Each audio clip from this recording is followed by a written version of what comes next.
গাজীপুর মহানগরের ১ নং যুগ্ম আহ্বায়ক জনাব আকবর হোসেন ফারুক ভাইয়ের নেতৃত্বে এবং নাজমুল হোসেন মণ্ডলের নেতৃত্বে এম মঞ্জুরুল করিম রনি ভাইয়ের পক্ষ থেকে, তারেক জিয়ার পক্ষ থেকে এক বিশাল মিছিল নিয়ে রাজপথ অতিক্রম করছে।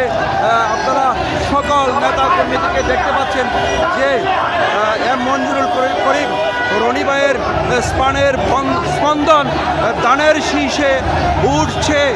আজকে টঙ্গীবাসীর পক্ষ থেকে আনন্দ উদ্দীপনা নিয়ে নেচে গেয়ে সকল ভোটারদের কাছে উঠছে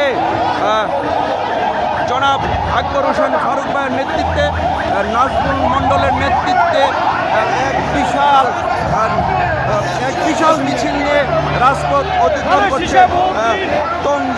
টঙ্গী থেকে আপনারা দেখছেন হাজার হাজার মানুষ রাজপথে আপনারা দেখতে পাচ্ছেন। সম্মানিত দর্শক, ধন্যবাদ আমাদের ৭১ খবর টিভির সাথে থাকার জন্য।